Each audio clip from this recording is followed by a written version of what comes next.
warahmatullahi wabarakatuh. Selamat pagi dan salam sejahtera bagi kita semua. Yang terhormat Bapak Yanuar Ricardo selaku dosen pengampu mata kuliah Sistem Administrasi Negara. Baiklah, saya Aulia selaku moderator yang akan memandu jalannya presentasi pada kali ini.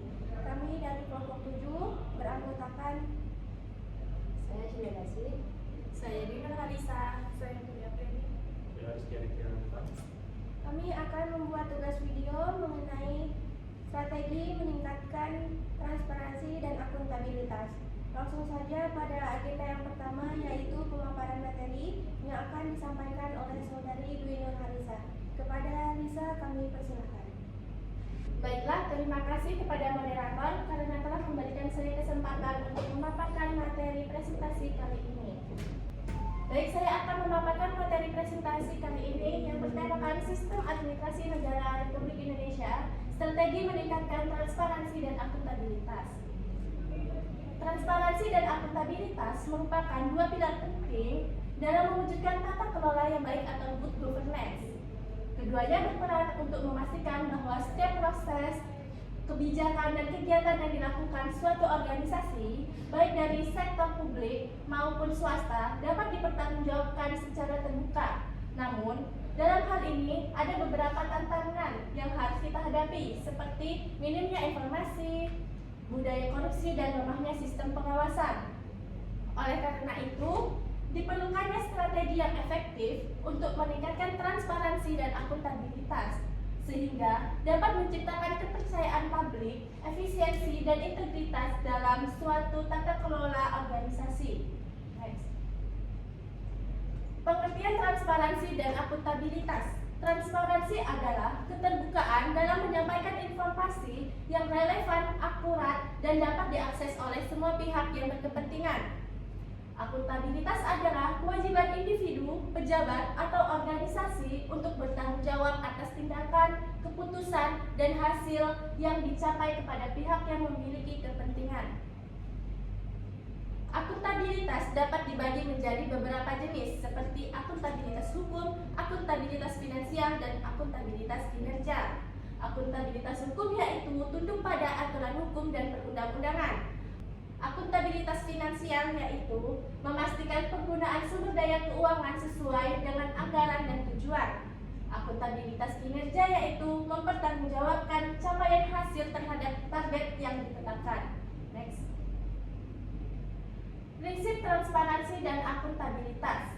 Yang pertama, prinsip transparansi ada 4, yaitu keterbukaan informasi, aksesibilitas, kejujuran dan kejelasan, dan partisipasi publik. Prinsip akuntabilitas ada 5. Yang pertama, kewajiban untuk bertanggung jawab, pengawasannya efektif, pelaporan yang transparan, dan kepatuhan terhadap hukum dan etika, serta efisiensi dan efektivitas. C. Pentingnya transparansi dan akuntabilitas.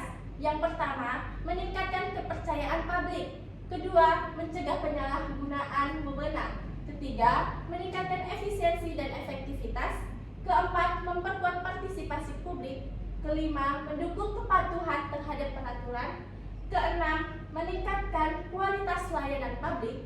Ketujuh, membangun sistem yang berkelanjutan. Dan yang kedelapan, mengurangi resiko korupsi. Next.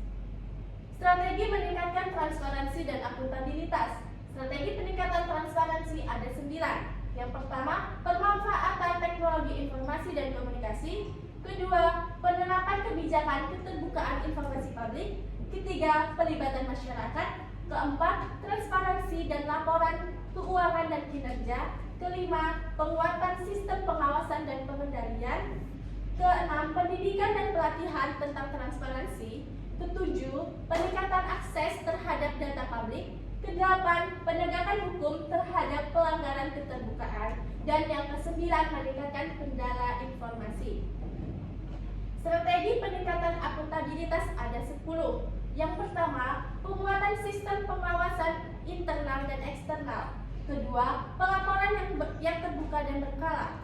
Ketiga, peningkatan kapasitas sumber daya manusia. Keempat, implementasi sistem reward dan punishment. Kelima, penyusunan dan penegakan standar operasional prosedur atau SOP. Keenam, penggunaan teknologi untuk mendukung akuntabilitas publik. Ketujuh, partisipasi publik dalam evaluasi kinerja. Kedelapan, penerapan prinsip kepatuhan terhadap hukum dan etika. Baiklah, kesimpulan dari materi ini yaitu transparansi dan akuntabilitas adalah elemen utama dalam mewujudkan tata kelola organisasi yang baik dengan strategi yang tepat seperti pemanfaatan teknologi, penguatan sistem pengawasan, dan pelatihan sumber daya manusia. Transparansi dan akuntabilitas dapat ditingkatkan untuk menciptakan organisasi yang terpercaya dan bertanggung jawab. Sekian materi yang telah saya sampaikan. Terima kasih. Itulah tadi pemaparan materi dari kelompok 7. Selanjutnya kami membuka sesi tanya jawab kepada teman-teman yang ingin mengajukan pertanyaan. Kami persilakan. Perkenalkan, nama saya Melly Apriani. Saya ingin mengajukan pertanyaan kepada kelompok 7. Mengapa dalam menjalankan pemerintahan diperlukan prinsip transparansi? Baik, terima kasih. Ada lagi? Baiklah, saya Rizky izin bertanya, bagaimana peraturan dan kebijakan anti korupsi dapat memperkuat sistem transparansi dan akuntabilitas di sektor publik?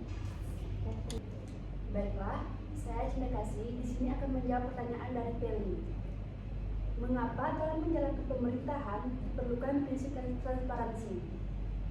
Nah, karena dengan adanya transparansi dapat mencegah terjadinya korupsi, memudahkan dalam mengidentifikasi kelemahan dan kekuatan dari suatu kebijakan, serta dapat meningkatkan akuntabilitas dalam penyelenggaraan pelayanan publik oleh instansi pemerintah. Sekian jawaban dari saya. Gimana tadi? Baiklah, saya Dinir Halisa. Di sini saya akan menjawab pertanyaan dari Rizky. Bagaimana peraturan dan kebijakan anti korupsi dapat memperkuat sistem transparansi dan akuntabilitas di sektor publik? Benar itu pertanyaannya, Rizky? Baiklah, peraturan dan kebijakan anti korupsi sangat penting dalam memperkuat sistem transparansi dan akuntabilitas di sektor publik. Nah, ada beberapa cara untuk memperkuat kebijakan ini. Yang pertama yaitu mencegah penyalahgunaan kekuasaan. Yang kedua, meningkatkan pengawasan. Ketiga, mendorong keterbukaan. Keempat, memperdayakan masyarakat. Dan yang kelima yaitu penegakan hukum yang tegas. Nah, jadi kebijakan anti korupsi tidak hanya fokus pada pencegahan dan penindakan, tetapi juga membangun budaya transparansi dan akuntabilitas di seluruh tingkat pemerintahan, sehingga mendorong tata kelola yang lebih bersih dan efisien. Bagaimana, Rizky?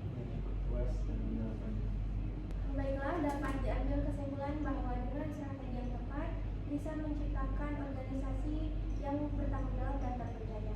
Itulah tadi presentasi dari kelompok 7. Kami mengucapkan mohon maaf apabila masih banyak kekurangan. Kami akhiri. Wassalamualaikum warahmatullahi wabarakatuh.